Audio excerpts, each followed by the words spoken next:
Hello, good evening, नमस्कार। Help age India report national level पर publish हो चुका है। हेल्प एज इंडिया रिपोर्ट के अनुसार यह एक चैरिटी संस्था है जो भारत में बुजुर्गों का क्या हाल है, उनको क्या ज़रूरत है, ये सारी यह रिपोर्ट हर साल पब्लिश होता है। तो यह हेल्प एज इंडिया 2024 का रिपोर्ट पब्लिश हो चुका है। इसमें उन्होंने बताया है कि हमारे जो बुजुर्ग है, एल्डर्स है, फाइनेंशियली यानी वित्तीय रूप से इनसिक्योर है, असुरक्षित महसूस करते हैं। अब क्यों करते हैं, और बहुत सारी बातें इस रिपोर्ट के माध्यम से उजागर हुआ है। हेल्प एज इंडिया एक चैरिटी संस्था है। तो अब इस रिपोर्ट यानी इस अभी हम यह समझने का प्रयास करेंगे कि यह रिपोर्ट क्या है। और एल्डर मीन्स बुजुर्ग मीन्स यहाँ पे होगा ग्रेटर देन 16 ईयर्स, यानी जिनका उम्र 60 साल से ज़्यादा हो उनको बुजुर्ग में इस रिपोर्ट के माध्यम से बुजुर्ग उनको बताया गया है। चलिए शुरू करते हैं न्यूज। लगभग 65% यानी 65% जो हमारे बुजुर्ग है, एल्डर्स जो है, वो फाइनेंशियली इनसिक्योर है। जो भी उनका करेंट इनकम है, जो भी उनके पास इनकम आता है, जो भी सेविंग है या जो भी इन्वेस्टमेंट है, उन सभी से वो इनसिक्योर है, यानी इतना पर्याप्त नहीं है उनके पास, है ना। ऐसा हेल्प एज इंडिया रिपोर्ट में बताया गया। इस रिपोर्ट का जो टाइटल है वो है ageing in India exploring preparedness and response to care challenges. इस रिपोर्ट का यह हेडिंग है, इस रिपोर्ट के माध्यम से बताया गया है। और यह रिपोर्ट रिलीज हुआ है 15 जून 2024 को। उसी दिन जो है ना, विश्व बुजुर्ग दुर्व्यवहार अवेयरनेस डे मनाया जाता है ना, यानी उसको अवेयर करने का डे मनाया जाता है। यह यूएन 2011 से यह डे मना रही है। इसी दिन पे यह रिपोर्ट रिलीज हुआ है। जागरूकता दिवस यानी विश्व बुजुर्ग दुर्व्यवहार जागरूकता दिवस, इसको हिंदी में बोलेंगे, है ना।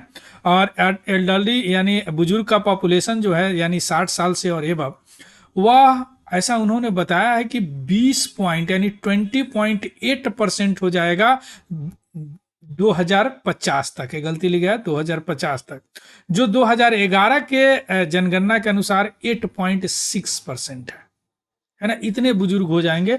अब इस रिपोर्ट का जो की चीज है यानी हाईलाइट है, वो अभी हम देखने का प्रयास करेंगे। इस रिपोर्ट के अनुसार जो की फाइंडिंग है, बताया गया है कि 15% जो एल्डरली है ना, वो काम करते हैं, जो 60 साल की उम्र है, किसी भी रूप में काम करते हैं, है ना। अब उसमें से 24% जो बुजुर्ग है वह मेल है जो काम करते हैं, और 7% जो बुजुर्ग है वो फीमेल है। अब यहाँ भी देखिए जेंडर डिस्पैरिटी दिख रहा है ना, 24% मेल है और 7% जो फीमेल है जो वर्क करते हैं।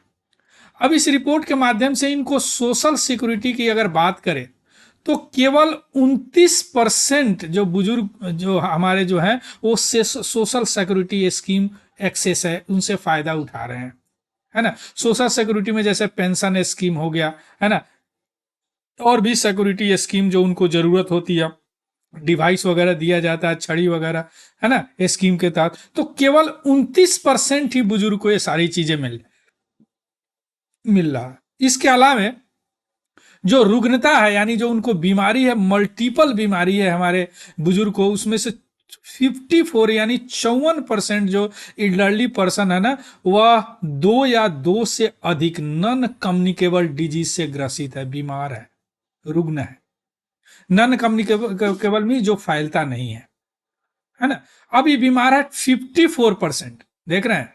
इसके अलावा अगर डिजिटल की बात करें तो डिजिटल एक्सेस में अभी आप मोबाइल ले सकते हैं, स्मार्टफोन, तो केवल 59% को यह भी डिजिटल डिवाइस कोई नहीं है, यानी इवन एक मोबाइल भी नहीं है 59% को।